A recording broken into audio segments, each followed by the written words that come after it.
Olá, pessoal, espequinautas do programa Letras Criativas ONET.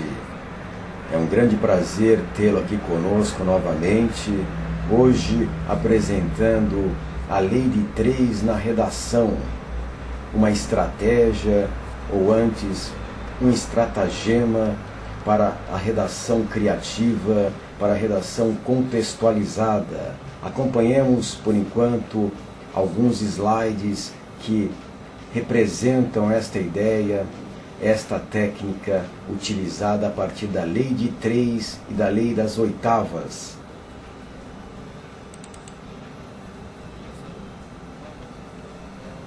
A Lei de 3 na redação refere-se à criação dos fenômenos visíveis ou tangíveis, e uma redação é um fenômeno criado. Então a redação, assim como um triângulo isósceles, como este que você está vendo, pode ser vista possuindo um agente ativo, um agente passivo e um agente neutralizador. Assim, o agente ativo é o elemento propulsor ou a força inata que busca se valer no decorrer de um texto de uma forma que se reafirme possuidora de um sentido de realização de uma dada ideia ou pensamento. Portanto, se eu quiser falar de amor, escrever sobre o amor, obviamente haverá dentro de mim esse elemento propulsor ou essa força inata que buscará se realizar, né, se valer de realização através de uma ideia ou pensamento próprio da minha pessoa. Assim também no agente passivo, que é o elemento negativo ou a força contrária provocadora de questionamento, tal qual um alter ego da forma inicial gerada por uma ideia ou pensamento, o que irá no texto se revelar como um novo ponto de vista em oposição ao elemento ativo. Portanto, o elemento passivo é a contrapartida, né? O contratema a partir do qual o elemento ativo se mostrou inicialmente. Portanto, no exemplo do amor, se eu escrevo sobre o amor, obviamente o agente passivo ele deve se constituir de uma forma contrária, de um ponto de vista oposto àquele inicial visto a partir do elemento ativo. E então seria um ponto de vista do amor, sobre o lado sombrio do amor, o lado negativo, o lado destruidor do amor. Possivelmente seria o agente passivo, o contratema proposto inicialmente. O agente neutralizador, como a palavra fala, né, seria um elemento de concepção entre o elemento ativo e o elemento passivo. É uma espécie de continente que acolhe pontos de vista contrários, podendo ser visto como um elemento que neutraliza a valência de um e outro elemento, definindo assim um equilíbrio no texto dentro de uma forma encontrada. Neste exemplo do amor, né, seria o equilíbrio entre, por exemplo, o lado mais positivo do amor, mais construtivo, de Eros mesmo, né, contraposto pelo lado mais sombrio, mais tânato, mais morte, mais destruição do amor, para se encontrar um agente neutralizador que pudesse então estabelecer um meio termo, não em relação a ficar em cima do muro, mas sim se posicionar de uma maneira que equilibre essas duas valências.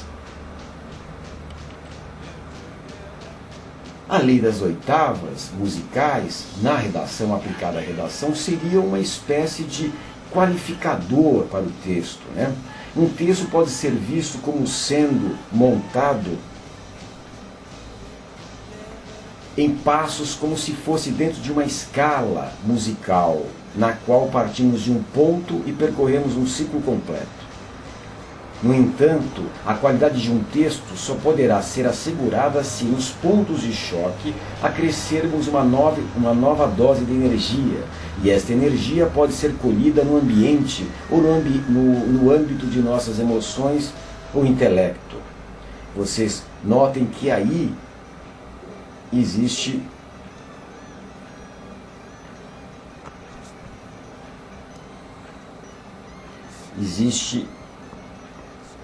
numa linha horizontal uma oitava musical, Dó, Ré, Mi, Fá, Sol, Lá, Si, Dó, né? Essa proposta de qualificação da lei das oitavas que a gente vê nos pontos de choque seria aquela energia necessária para possibilitar ao texto uma qualificação maior, uma reflexão diferenciada, uma energia nova, algo que venha de fora, ou evidente de fora, ou de dentro do escritor, do redator, para compor o texto, para fazer com que a qualidade do texto, como se ele fosse uma oitava musical, pudesse então refletir esta ideia nascida, gerada como, digamos, uma espécie de revelação última que nasce dessa capacidade de evoluir o pensamento, de desenvolver o pensamento num nível não só intelectual, mas também nascido do âmbito da psique, com seus sujeitos e objetos diferenciados, alter ego, um sujeito mais elevado, mais divinizado, aquelas questões nascidas do interior que podem se revelar numa redação a partir dessa ideia que nós estamos colocando para vocês aqui, né?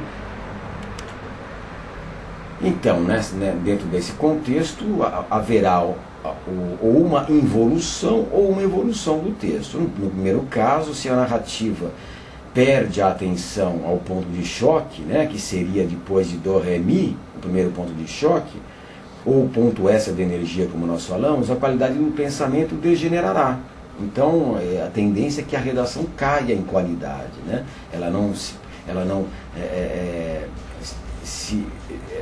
Que perca a prerrogativa, ela vai perder a prerrogativa de trazer um elemento novo, uma reflexão nova, uma ideia diferenciada, inesperada, surgida justamente do próprio equilíbrio que a lei de três sugere naquela questão que nós vimos inicialmente, elemento ativo, passivo e o neutralizador.